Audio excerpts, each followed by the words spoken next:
Welcome all of our viewers to our second round of, we haven't really came up with a great title yet, but climbing history chats. Today we have Scott Stoddard and Mike Beck, the authors of our Little Cottonwood guidebook.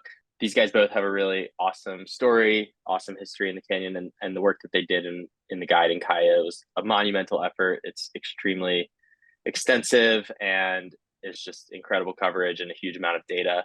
So we're super grateful for their contribution and excited to have them on the team and here to chat with us and tell us a little bit more about Little Cottonwood Bouldering. So I guess maybe we'll start with Scott. If you could kind of intro us to you, and maybe you should talk about your background, just get it out of the way, because I think everyone will be like, what is that in the back? But yeah, would you mind giving us Okay, a little sure. Yeah. update?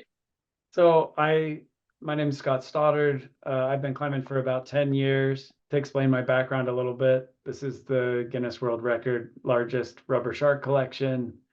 I have kind of an instinct for collecting things, and um, this is my shark collection. There's some videos on YouTube if you want to check it out. Uh, KSL did a fun news story on it a couple of years ago, so we don't need to spend time here on that. But it's fun, keeps me young, and people just give them to me all the time, so it keeps growing. Started climbing about 10 years ago. I wanted to do American Ninja Warrior, and I had some friends who climbed, and they're like, do this for grip strength. I started climbing at the gym, and I had a friend who had a black Bible or a Utah Bouldering guide.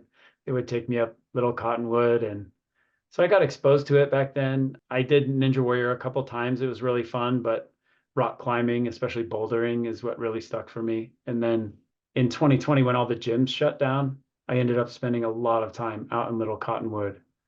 And I was recovering from neck surgery at the time. I have two synthetic discs in my neck, and my left arm is kind of half numb. And at the time, I could barely even like hang on a monkey bar with my left hand, is so weak. And so Little Cottonwood was kind of a place that I worked through healing and recovering from that surgery and injury, and trying to explore and see how much strength I could get back being out in the woods that year. And then to segue into Mike, I got up to where I could climb V4s, which in Little Cottonwood is actually kind of something. I would run into these V4s in the old Utah Bouldering guide, and the descriptions weren't clear enough. I wasn't sure if I was doing them right. I was doing like really obscure ones way up in bushwhacky areas, and so through social media, I got in contact with Mike and started asking him questions about some of these old problems.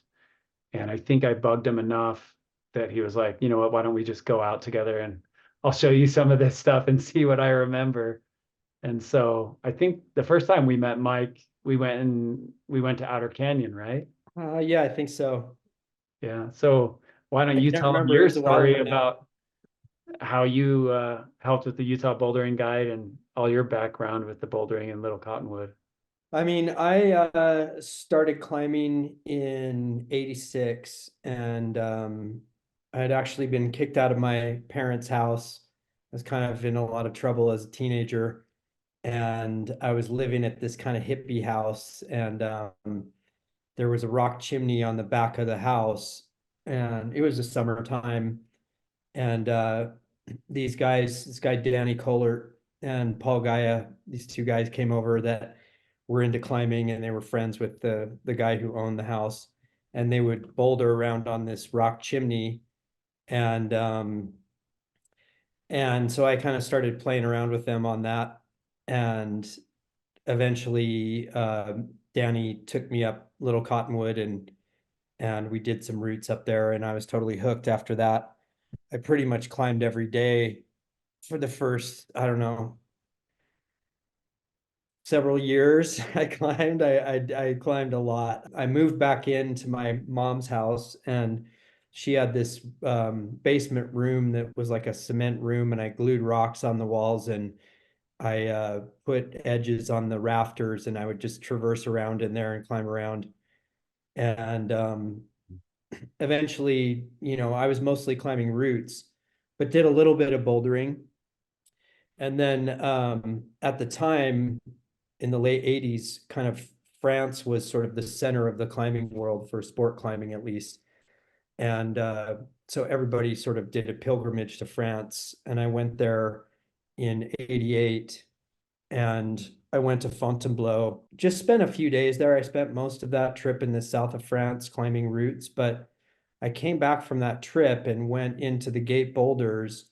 And I remember thinking that like it reminded me a lot of certain parts of Fontainebleau and that there must be more boulders out there. And so I started looking around and slowly started branching off really from the Gate initially, and developing new stuff.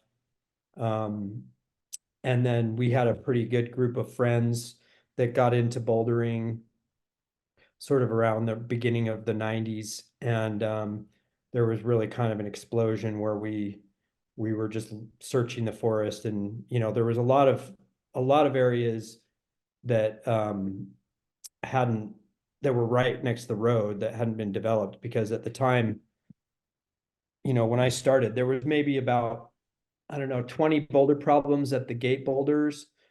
And then where the new parking lot at the bottom of the canyon is, there was a bouldering area with about 20 boulder problems that are, you know, those are gone now. That area was taken out with the parking lot. And then there were those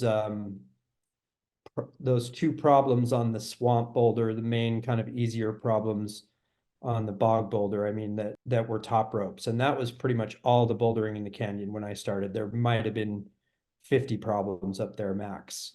So we kind of had the run of the place, really. I mean, we found places like the 5 Mile and all the places off the road, and then started just kind of going up the hills. And then eventually I wrote the Utah Bouldering guidebook, which people call You the should Black explain the Bible. Black Bible. You should explain that. Well, that it's got a name. black cover on it, so I think that's why people call it the Black Bible. I don't know that there's any religious connotation to it, other than it's kind of a Bible of bouldering for it, and it was It's a the only sacred book that to me, existed. Mike. Pardon? It's a sacred book to me. I think that it's the only thing that existed for so long that it was kind of like sought after. So yeah, I wrote that in 2000 and it was published in the spring of 2001, with Jeff Baldwin and Mark Russo. But I mainly wrote all of the Little Cottonwood and Wasatch stuff, and Jeff did Joe's Valley and Triassic, and he did a fair amount of Ogden as well, and Mark did Ibex, and we all kind of collaborated on some of the other areas. But yeah, and then since then, I mean, there's just been a lot of development and no really good recording of it, other than people putting things on Mountain Project or on 8A or whatever, until I met Scott probably 3 years ago now. Yeah, I think it was in like January or February of 2021. Yeah, and Scott was excited about documenting things, and he's got that kind of way about him, I guess, compared to me. I'm a little bit more free and easy. He's got that like nerd analytical brain. Yeah, he has a perfect complementary brain to mine. And so we spent a couple, sometimes it was several days a week, sometimes it'd be a couple weeks in between our missions, but we hiked the whole canyon. We didn't hike to Red Pine Lake, and We didn't do Bell's Canyon either. And then there's this mystery. What's that? For Alta, we didn't. Yeah, there's like we didn't hike around way Alta. out there areas. We didn't hike to the Highborn boulder. Highborn. We did not. There's this mystery area that I asked Jared Roth about. I ended up bouldering with Jared Roth this last weekend. And there's this guy named Gary that he would climb with. And there's this mystery area that's somewhere above Penapitch. Like you go up like the coal pit buttress or gully, or the gully to the south or to the west of Penapitch. and there's some area up there that they did some boulder problems. So we're gonna have to hunt down this Gary guy and see what's up there. Yeah, it was great finding Scott because I'd been wanting to document a lot of the new stuff and even the old black book when we wrote it, just for cost and stuff, we had to cut out something like 80 pages. And I can't remember exactly what we cut out, but I think some of it was Little Cottonwood, like some little areas that weren't that developed at the time. And yeah, Scott and I just hiked that canyon all over the place. And it was really cool. We got to see a lot of stuff. We found some new things. We saw some, we had some really nice mornings out there. Mornings we wished we were climbing, but we were sacrificing all of our good peak season time to make this guide for everybody else. So well, it's fun to hike around too. I mean, and it was good. It's always good exercise to go hiking around in that canyon. And then we just finished up kind of last fall and finally got this thing out. And hopefully people are finding it useful. I know that it's pretty comprehensive. I mean, I think we have about 5,000 problems in there. And I can't even remember how many the old black book had. But yeah, I think I added it up. It was somewhere around 2,000 or 3,000. I think our guide's got about twice as many problems. I mean, Yeah. just like, for example, Wasatch Resort, I think the old one had like 300 or 400 problems, and our new guide has like over 800 problems in there. Yeah. That sounds about right. Yeah. Kind of double everything. And when I would go out with Mike, what was so cool for me, because I'm kind of a newcomer to Little Cottonwood, to get to walk around with somebody that has all this history and all these memories.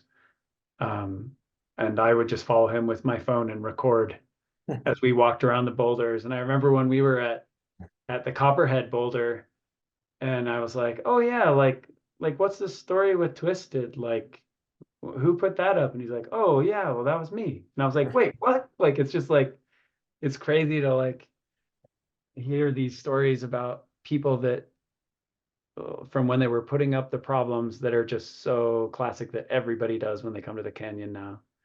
And there's a lot of problems in the old guide that have people's names like Dan or Louis or Stephen or other people. And I would always ask Mike, like, well, tell me the story about this guy. And he always knew like what was up with them and what happened to them and where they were at in their life, whether they were still climbing or not. And so yeah, I've got hundreds and hundreds of hours on my iCloud of Mike telling stories about Little Cottonwood. That's funny.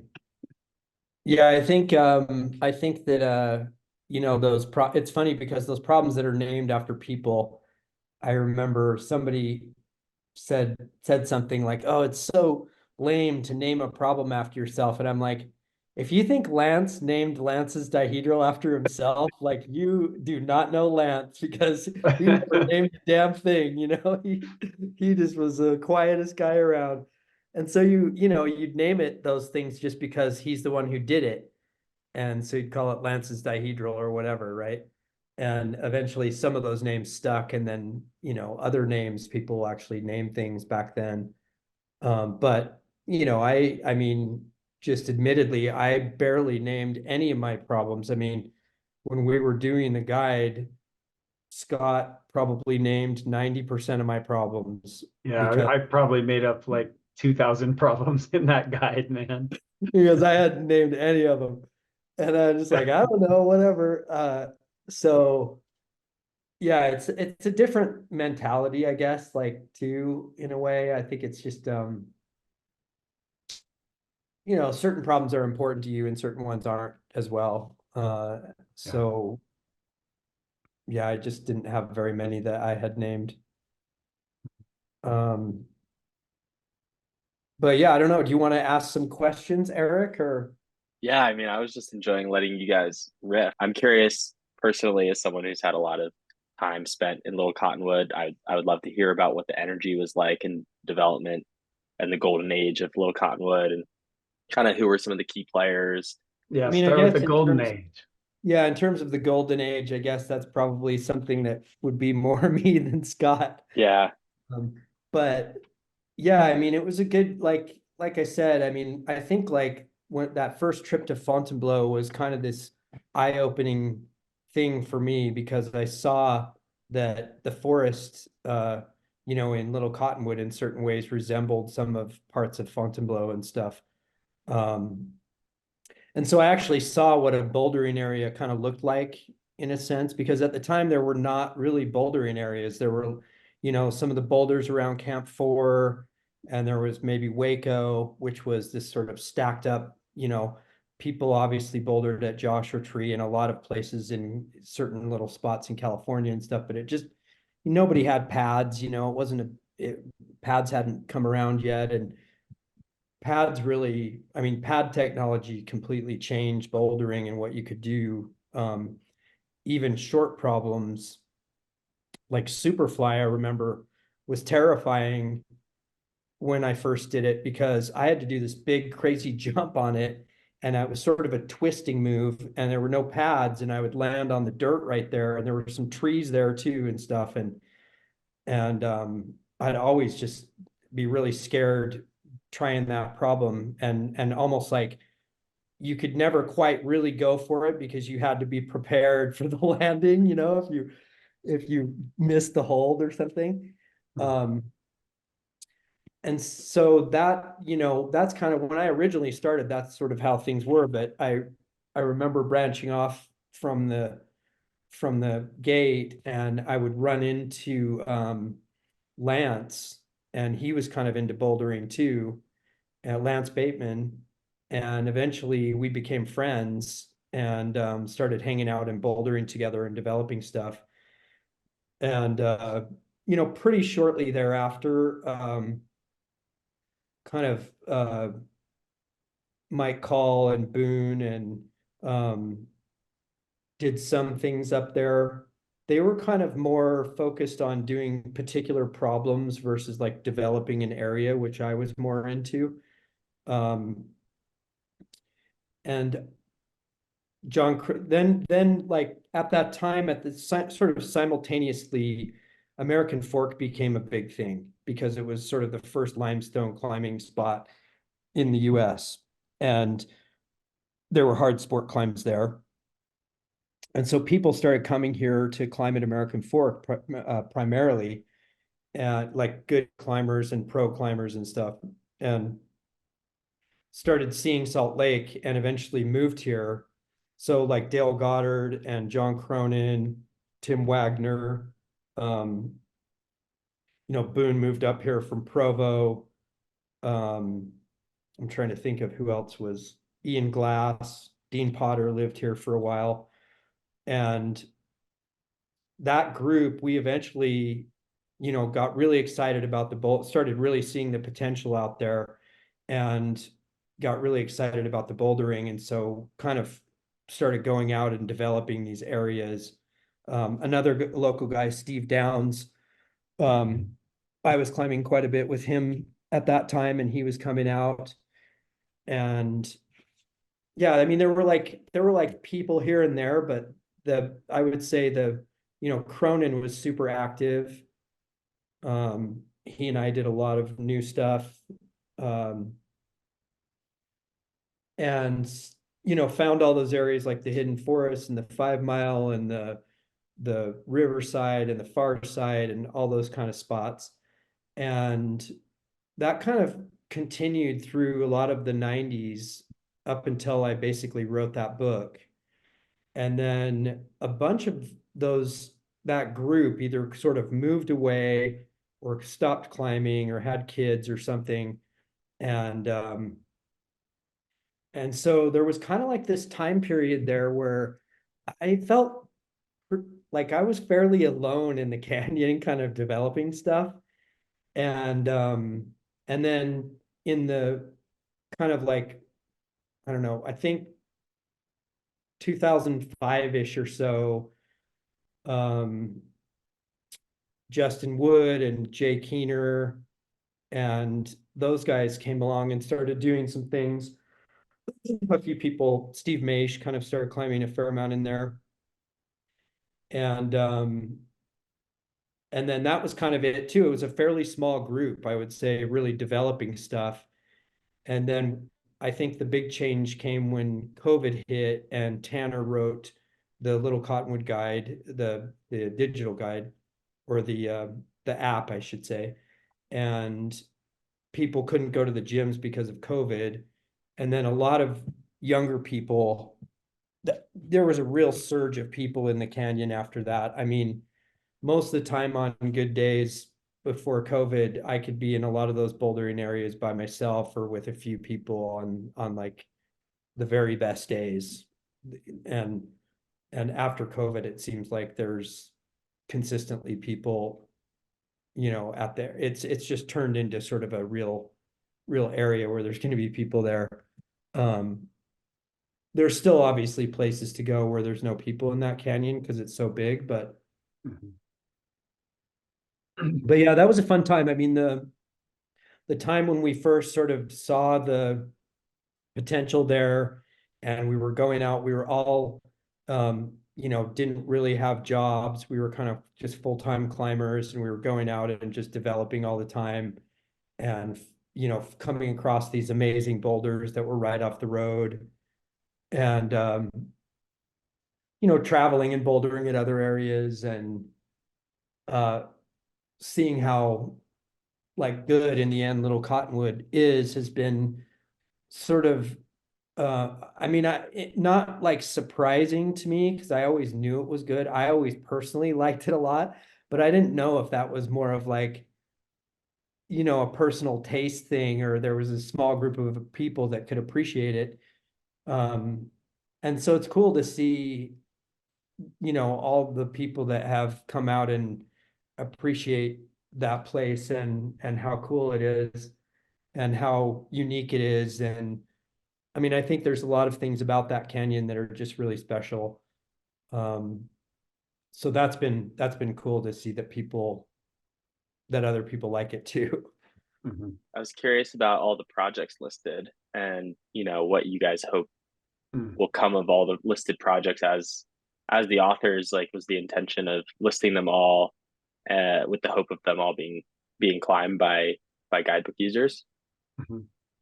Yeah, I think it's interesting going out with Mike. Like, he is a really strong climber and has climbed almost every problem in the canyon. And when he goes into an area to develop, he likes to find every possible line that's there, right? He'll climb everything from V0 up to double digits, and he tracks them all and he remembers them all. So when we would go out, he'd point to even problems that maybe no one's ever even tried. Some of those question marks are, that looks like a cool problem and no one's ever tried it. So some of those question marks might be like a V1 or like a V3, like they're very accessible even to more intermediate climbers. And then other ones are like much more historied and have been tried a lot of times. Like there's that one that Zach did this year. I think he got it in like January, didn't he? The windows of perception up on the other side of the asteroid boulder. And so there's like projects like that have been tried for years that no one's ever gotten, and it's fun to see some Is that people. what that's called? Yeah, I think it was doors of perception. Doors of perception. Yeah. Doors of perception. Okay. Yeah, that's an old standing I think that's right. Like there's some of them that are sort of old standing projects. Some of them that like, hey, there's a good problem here, but you need to maybe build a landing or do something to make it come to life. And some of them are just, this never got done, but it's here. And I think it's just a way to point people to things. Like actually quite a few of those have gotten done now, I think, right? That we put projects in there. And so it's a way also to get people to like, explore and do something themselves, that where they might go to an area and, if there's nothing listed like that, they might just do the problems that are there, because a lot of people can't even beginners and things, more particularly people that haven't climbed for very long, they can't see lines. I mean, I think anybody who's climbed for a long time realizes, like, you go to an area and if you're, have only been climbing for a year, you don't see certain climbs that are there. You just can't envision them. And then 5 years later, you go back and you're like, oh, look at that blunt prow right there. That seems doable. Um, and so I think, like, yeah, a lot of people that, haven't really developed um any climbing don't really even know how to, like, look for things in particular necessarily. So that's just sort of a way to show people, like, hey, there's a feature here, or there's something here that probably could be climbed. And then again, some of them, yeah, are like old school projects. Mhm. Yeah, and it's fun to, like, I think when I first started climbing, especially outdoors, like, you just kind of have this awe of the people who developed, and like you just kind of maybe blindly assume that they did everything and that everything's been established, and it's not even really in your head that you could go out in a place that has as much history as Little Cottonwood and Bag FA, but they're all over the place. There's so many areas that, you just get like 5 or 10 minutes from the road, and that's far enough that people haven't spent a lot of time like noodling out all the lines. Or like there's places uh up above the water tower in Wasatch Resort, or out uphill and east of that. There's tons of big boulders up there that have had hardly any attention yet. And there's a lot of areas like that in the guide. Yeah, I mean, in general, the further you get off the road, the less developed a place is going to be. So anywhere, I mean, it's the Green A, for example, has seen some action because people have realized that there's a certain season when it's good, Mhm. which is another thing about Little Cottonwood that's just so amazing, is that you've got, like, this sunny side and the shady side, and you've got 5,000 feet of elevation difference from the base of the canyon to the top. And so there's kind of, 10 little ecosystems and climates in there almost. And I mean, over the years, I've just learned, to look at the day and decide where I'm going by where I know it's going to be good on that particular day. Because you either go somewhere where you have a project and fight conditions, or you just have a projects everywhere.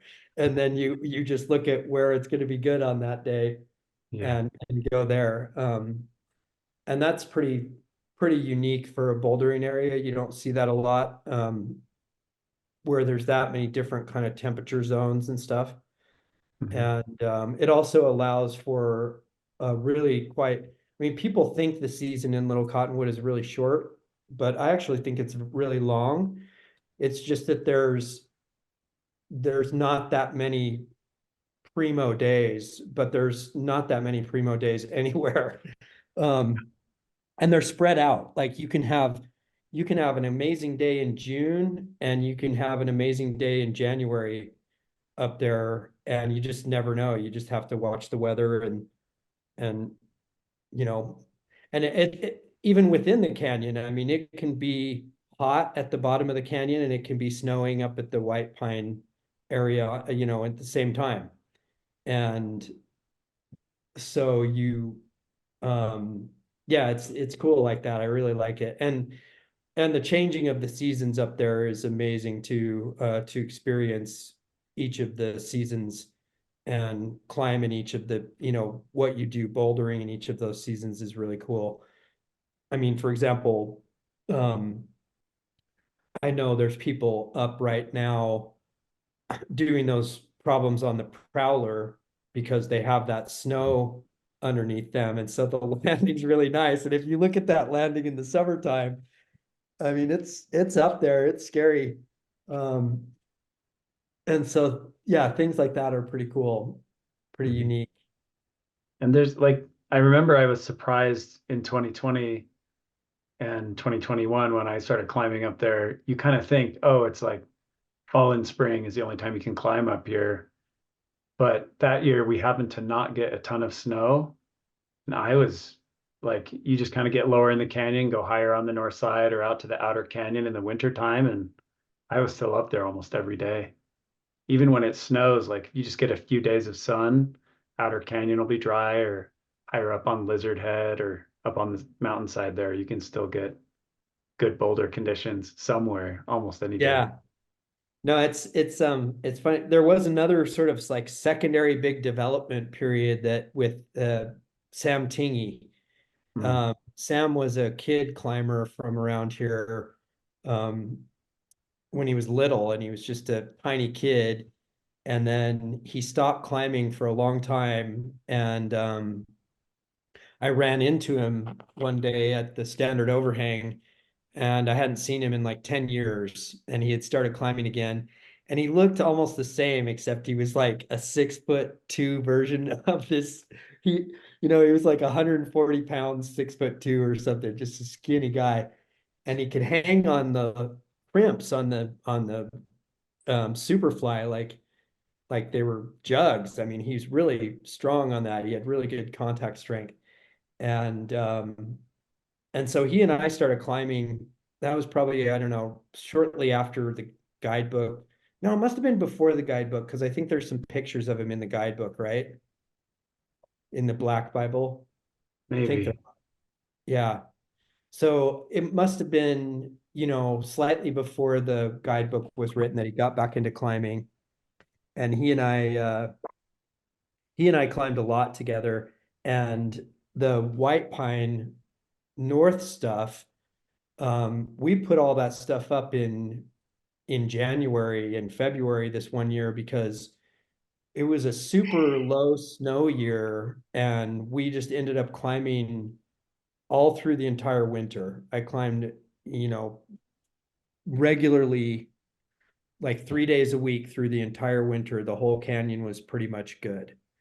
And we put up all that stuff in like the White Pine Chutes and White Pine North and stuff. A lot of stuff in the chutes that winter, I remember. And we were just up there in shorts and t-shirts in January, just like putting up boulder problems up there. Um, and yeah, so it's a great spot. I will say though that it's the weather can be somewhat inconsistent. So it's not the best spot to travel to climb. There's not great camping up there, and it's very technical and condition dependent. And so it's not like the if you want to if you're just after the numbers, then it's not the greatest spot to travel to because you can not get good conditions. I remember all of the people would come here for the trade show, which was always in July, and they'd go climbing up there and just get shut down by stuff um, Mm. because those problems are so hard in the summer. So so yeah, but for a local area, you couldn't ask for a better area. Yeah, I mean, there's not a lot of places in the world that have somewhere as beautiful and as full of just awesome boulders and exploration as Little Cottonwood. It's only like 15 minutes from the city. Yeah, Like I can walk out my door and I'm climbing a boulder in 15 minutes and I feel like I'm in the middle of nowhere. There's not a lot of places that are that close.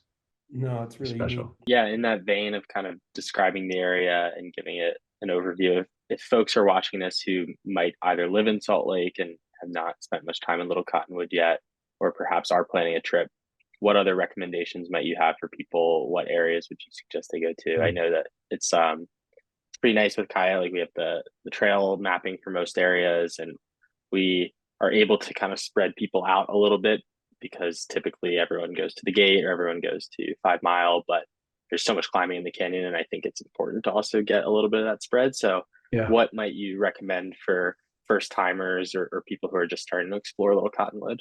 Let me share one idea here. Like one thing that I found was a really good way for me to just really get to know the canyon well when I started climbing a lot in 2020 is I let my gym expectations go because you're gonna climb a grade or two or three lower probably in the canyon than you will at a gym. And just figure out what grade works for you in the canyon. Climb, a bunch of different problems, kind of figure out what's an interesting grade for you, and then try to go climb that grade all over the canyon. Like I settled on V4 and I went through Secret Garden and Cabbage Patch and White Pine North, White Pine Chutes and Green A and the Gate. And I just started going through all the areas trying that grade. And it was just such a great way to get to know what all the different areas are like. And it does have kind of a steep entry curve because it's so different than gym climbing. A lot of the lines are it's a lot more about the shape of the boulder and how you wrap your body around it and how you get the tension just right. Because it's not just can you hold this hold with really strong fingers, but can you get all the tension just right on all your contact points so that you can move. But yeah, I think that's a great way to get to know the canyon, get to know the different zones. And you find a lot of areas like you don't have to go that far from the road to get a lot of solitude. That's another great thing about LCC. Yeah, I guess I would just say, sample all the areas um, and really look at the weather and determine where you're going to go, because I think that can really change your experience. Um, you can, I was up there this last weekend and it was so hot on on the north side of the road. And then you go across and cross the stream and it's like this, you feel this literal probably 10 to 20 degree temperature change after coming up out of the stream bed there on the shady side. And that doesn't exist like that all year. Like in the spring, the sun is so low still that there's a lot of shade still on the south side. And then the sun will get higher and kind of hit that stuff more evenly, and it won't maintain that same difference of cool air. But I will say that, yeah, that's something that I would recommend is don't get just stuck on a project that's in some area just because it's the one that you want to do. I would say look at where the weather's good um and then go there, and there's usually something you'll want to do at any of the areas, I would assume. And Every area kind of has its own aesthetic and personality. Like if you think about you go to Wasatch Resort and it's these huge pine trees with some massive boulders and it has that feeling. Then Hidden Forest is just like this something about how it's laid out. It's really level and it's super quiet and secluded. And then you go up to like White Pine and it's just this huge boulder talus that's wide open and exposed and like going up to Green A or White Pine North, you can get way up on the side of the mountain and have these beautiful views. You're climbing these huge highball boulders, and then you get to the top and you're just rewarded with this mega view of the canyon. And yeah, every area has a cool feeling to it. They're all unique and worthwhile. yeah, and the time of year too. I mean, you can, like at the snowbird boulders in the fall when those leaves are yellow in there, it's like a Yeah. big golden forest in there. And yeah, I've seen coyotes and moose and Yeah. all I've seen sorts of moose stuff. at the Moose Boulder several times. Yeah, I've seen the weirdest animals I've seen up there. I saw a black tip ferret on top of the syringe boulder. It's like a little white ferret with a black tip on its tail. Um, I saw a lynx at the campus boulder, back kind of behind the campus boulder. And I saw a mountain lion. I was driving into the canyon around that big curve that you come into the canyon on. and it was kind of evening, and you know, a little bit lower light, and there was this thing walking down the side of the road, and I was like, "Oh, that's a big dog." And then I looked over and it was a mountain lion just walking down the side of the road. And and then yeah, I mean, you see eagles and all sorts of different birds up there, and I've seen only a couple of rattlesnakes, surprisingly. Yeah. There was that Although one we Scott and I- found when we were in 5 Mile, we're documenting, and Mike's like, whoa, hold on, just a second. He pulls out his camera, and like right in front of us in this tree, there was this rattlesnake like hanging on this branch, and we were just No, about I like was about to lean on the tree, remember? Like I was about to put my hand on the tree, and there was a rattlesnake like right about where I was putting my hand, like sitting on this tree. And I was like, okay, note to self, rattlesnakes hang out watch in out for trees. tree snakes. Evidently, rattlesnakes hang out in trees. But that's the So only yeah, time I think I've ever seen a rattler up there. I know they're up there, but you don't see them a there was lot. a big one that was hanging out for a couple of weeks in between First Down and Mini Mash on that rocky bit of the trail in between those boulders. And we had to take a little detour for a while because he just wouldn't budge, and he was a big thick guy sitting there.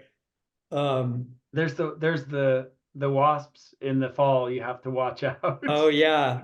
Scott We've and I had a few last year when run-ins we were with those. documenting, we were walking over to the water tower, and Scott was about 50 yards in front of me.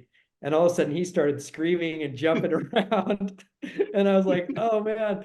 And then and then all of a sudden it was like boom, boom, boom. I started getting hit. And we literally, have you been over to the water tower, Eric, since that avalanche came down? Not since the avalanche, I don't think. So that an That's avalanche crazy. came down that gully. Everything like Cross. around Beauty Wall is just leveled all the way from It's top it's to just bottom. gone, Wow. and it's just a big field of like broken up trees, and that's where we were. But you know, when beasts or hornets or wasps or whatever they are start stinging you, you just run for it. And so we were like running through this broken up trees and stuff, trying to get out of there. Amazing how fast you can cover that crazy terrain when you're running from wasps. And I think you got like 6 on that one, and I got 4 or something. Yeah, you got one on your hand. Like we're like, we got to finish documenting. That was the last area we did was Wasatch Resort, but his Yeah. hand was like had this big pillow on it. It was all like getting And then we swollen. went over, like we went up the water tower, and then maybe an hour later we were over by Prime Rib.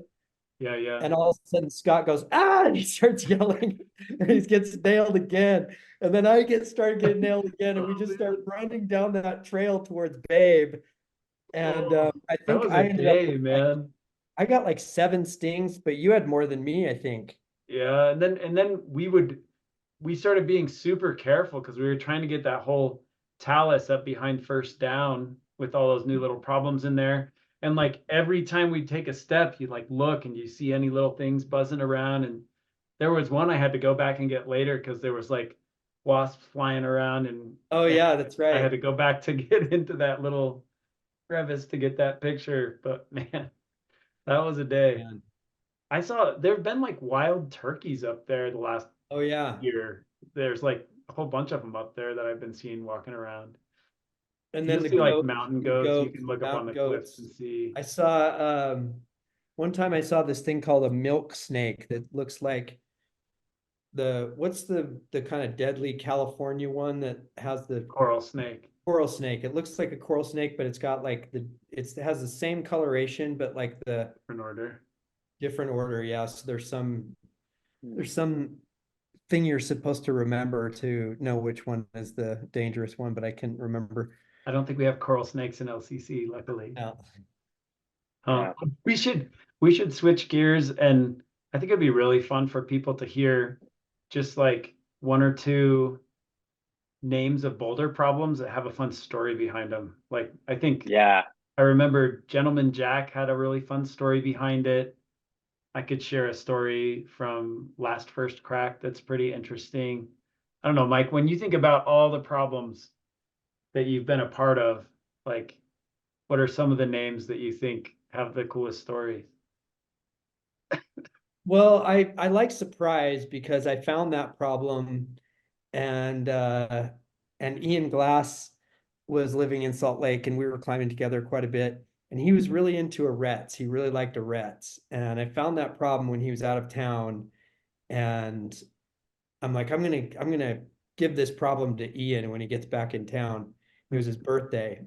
And so we went down there and I was like, hey, I got something for you. And we came down that trail and came up over there and I was like, surprise. And that's what he ended up naming the problem. And so that's kind of a cool story.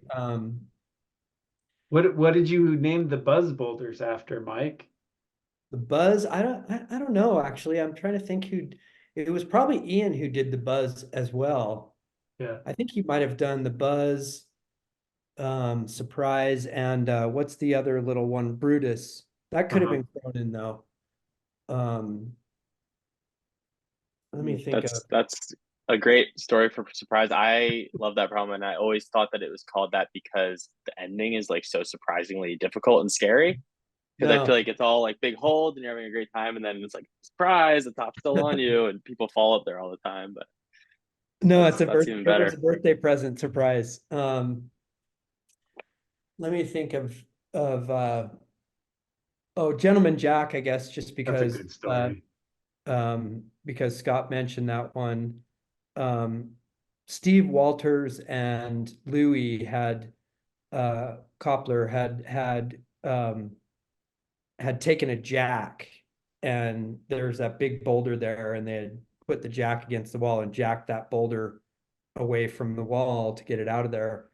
And Steve Maish and I were climbing on the hill one day, and we ran into him, and they'd been trying it, and they, were like, oh, we don't. They were like, you want to try it? And we're like, oh, we don't want to do your problem. And they're like, oh, just give it a try. And we climbed on it. And Steve climbed up basically to the lip on it and then just dropped off because he didn't want to, do their problem. And they were like, oh, you're go ahead and do it. And so I think it was sort of a double entendre because Steve was a gentleman for not doing their problem, but then they were gentlemanly for offering him the problem. And so yeah, it just got into and ended up being called Gentleman Jack because of the jack and the gentlemanliness. Cool story. That's a good one. And last first crack is kind of similar. I think it's a boulder that's off to the left on your way up to Green A, like right before you turn uphill. There's a boulder field off to the left, and there's this huge boulder with a big crack in it. And Victor had been working on it, and I think he got it on top rope, and he was working it with Tommy Rigby. But then, even though Victor had developed it, he offered it to Tommy as like, why don't you go ahead and get the FA? And so Tommy got the FA, and then Victor got the second. And things like that are really cool to hear about. People just, I think in a way, a lot of bouldering and development, and you look at how much time people like Mike have put into creating these spaces and putting up these lines, and just how much enjoyment and friendship and enjoying nature that people get out of going out and enjoying these things that have been created and shared through the medium of bouldering. I think it's really beautiful. Trying to think of other good. I guess shingles is kind of interesting because I think most people think that it's called shingles because there's sort of like these flappy bits on it. But actually, when it was either right before or right after Boone, or right or during the time Boone did that problem, he somehow got shingles, which usually like old people get, I think, but he was probably Oh, a he little. had like the chicken pox shingles? Yeah, he got shingles. Oh, And I don't know how, but that's awesome. he had shingles, and so he that's how that problem got the name, was because of the shingles that he had, not because of anything on the boulder particularly. Mm. No, that's cool. And how about Superfly? Where since you mentioned that one earlier, what was that name from? Superfly, I think it was a dyno, and it was like really the first kind of hard problem in that canyon. It was done probably in the mid 80s by Gordon Douglas, and yeah, I mean it was like legit V8. I think it's pretty hard personally. Yeah. It's one of those ones that if your fingers are really in like shape, then it can feel fine, but if they're not, it can feel really hard. It's very fingery. And yeah, so there was that one, and then this guy named Glenn Burke put up Barfly, and Barfly was totally different. Like there's a little inverted chicken head that you start with your left hand on. It's almost like a pocket. Hmm. And your right hand would start off this really, really bad crimp. And you'd pull on and go to the first holds. And those holds have changed too because that guy hit him with the hammer. They were quite a bit smaller. And that crimp broke. And then there was like this undercling feature that was worse in it, but it was made up of these like chunks, sort of had some chunks in there, and eventually some of those chunks sort of fell out, and that's basically what's there now. Um, and so yeah, that's been an interesting thing in the canyon that people I think don't realize is how some of the boulder problems have changed over the years. I mean, some have broken, obviously, but I think the most interesting spot is the Cabbage Patch. I put up most of those problems there and sort of found that area into, I mean, it's not that hard to find, right? But kind of developed it. And there are certain that area is I would say a solid 6 feet. The main boulder there is a solid 6 feet shorter than it used to be. Because if you look at it, it's in this depression off the side of the road. And it's still probably 2 or 3 feet lower than the road. And over the last 30 years or whatever, um, silt and stuff, whenever there's rains, has flowed into that spot and just slowly filled it up. And there's the problem, the Dean problem on the west face of that. There's an edge that right now is about it would be for your right hand. It's just to the left of the arete a little bit.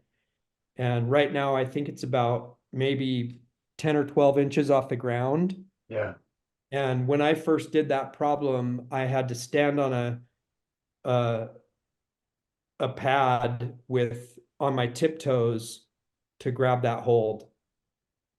And so it's a solid 6 feet shorter than it used to be.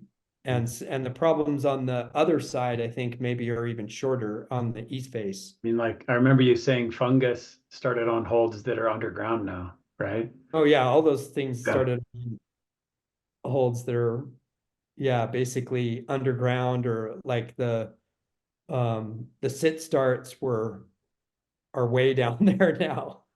Yeah. They're like practically on the ground. And so there's a bolt, one of those aretes is called Jack, and that was named after my dog Jack. I had this big mastiff named Jack that died, and he had like some disease, and I had to put him to sleep, and I ended up burying him up there right by that boulder, and he was like a 150-pound dog.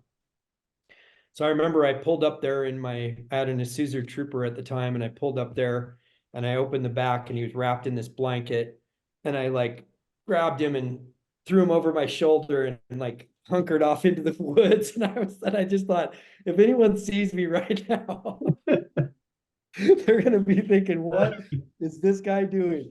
But basically in the spot where you kind of like set up right there, Jack, I put him a few feet under, but now he's probably about 10 feet under because of the floods that came in. So that arete's named after him, and he's hanging out there watching it over the place. We're getting pretty close to time. Yeah, we gotta Gotta hop out. we gotta go, But huh? I think I think it would be cool to finish with your favorite problem and maybe a story about developing it. Is there anything else, Eric, you think we should hit that would No, be I mean that sounds important great. to hit before I we was go? gonna ask a similar question, or if there was like one problem in particular that stood out as being particularly impactful for either of you. And then yeah, anything that you want to just leave listeners with in terms of LCC. I think it's important to kind of leave like a also with like a note on preservation and how to treat the places with respect and everything, which should go without saying. But as we're increasing accessibility to climbing, I think it's also something important to at least mention. But yeah, let's start with any particular favorites or favorite experiences out in the canyon on a specific problem. Do you want to go first, Mike, or do you want me to go? Go ahead. Okay, I'll go. Uh, like I said earlier, like I've climbed almost every V4 in the canyon, but Mike keeps showing me new ones, so now I'm way behind. I've got a lot left to do. But so my favorites are in that range. I love the Shield. It's probably one of my favorites just because it's got fun moves and just the aesthetic when you're up on top of those boulders in Green A is super beautiful. I also have some really good memories of just doing like surfboard and gym. And I remember doing FEC with my son Clayton and getting that together was really cool. And of course, like Tequila Sunset but I think my like the boulder that I will remember the most is probably a boulder called the Pinnacle that I did in Outer Canyon, just because like it's not even that great of a boulder. The rock's kind of gritty and um and it's in Outer Canyon, which isn't a super popular area, but it's really tall. It's probably like 18 or 20 feet tall. And because it's one that I developed myself, it's just like there's something really special about seeing a line and kind of wondering, I wonder if that goes, especially if the holds aren't super obvious. And it kind of starts out like feck at the bottom, and the pillar kind of goes like this, and then it cuts in about 12 feet up, and then it goes back out for the finish. So you're like get into these little crimps in that seam, but then like the boulder is pushing your face out. So it's really awkward. And then there's this last move you have to do where you're jumping out to the lip and and because it's kind of gritty, like a couple of the other little holds and bits and jibs that I had used had broken on me. So there's like a side pull, but I was so afraid it was gonna break when I went for it. And there's another boulder right next to it that I would land on probably if it like broke. But I was up there, I was in that little crevice, and I was like, man, I just gotta go for it. But it probably took me like a minute or two just sitting there in that little spot, super awkward, before I was just finally like, yes, I'm gonna do it. And I just like hooked for the lip. And it's not even that big of a move, but you're just so high off the ground. And I was so afraid that hold was gonna break. It was such a rush to get that problem and have developed that. So yeah, even in the intermediate range before, there's a lot of excitement to be had for folks like me. And that boulder is really cool. Like if you look at it, there's two boulders next to each other, and you can see it was split by the Mormon pioneers back in the day. And the one boulder has fallen over, but you can see how they fit together. So that's why I called it the pinnacle, because like the pinnacle of the temple, like you're jumping off and seeing if you're gonna be safe. But yeah, that's a good one for me. Don't hate me if you go try it. It is a little gritty, but I promise that last move is exciting. Um, I mean, definitely for me, I would say a pretty groundbreaking problem was shivers. Um, it was the first problem that I ever top roped, like with the thought of like doing it as a boulder problem. But the landing was not there, so it just dropped off on that hill. And when I did it, like, I knew that like I was totally committed in that landing or I was going to get busted up because I was by myself and um I just was when I came across when I first saw that problem, Tim had found that boulder, Tim Wagner, and he had done Feck and the River's Edge, and the other stuff hadn't really been done. And I saw that thing, and I just remember thinking that it reminded me of kind of like a Midnight Lightning, you know, like a really kind of standout problem like that. And so I really wanted to do it. And at the time, like we really didn't, I mean, you know, we might move a rock that you could move, just pick up and move a rock from a landing, but we didn't really do anything with landings. And so I did it, and I was like, that is such a classic problem. Nobody's ever going to do it again, you know? And so we built that landing there because I just wanted people to be able to do that problem without hurting themselves. And and yeah, I think it's kind of, you know, it's still kind of, even with the landing, people have hurt themselves on it, have broken their ankles and things. And I mean, it's still an exciting problem with the landing. So I don't think that detracts from it at all.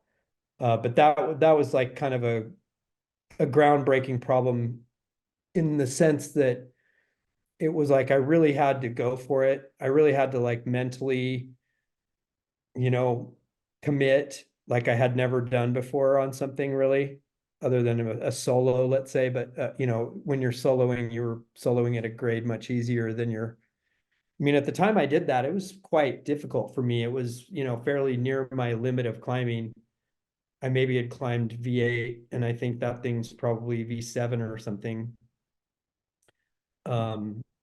And so that was a, you know, and then top roping it also kind of, to me, in terms of just opening my mind of what, you know, is possible if you sort of dumb it down and take some other tactics that, you know, at the time we didn't really do.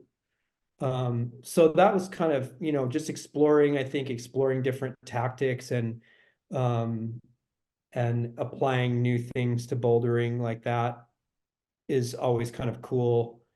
Um, Even nowadays, you see people using, you know, nets or different kinds of pad technology or, you know, doing a lot of different things to make things that are otherwise would be unclimbable, make them somewhat safe, or doable.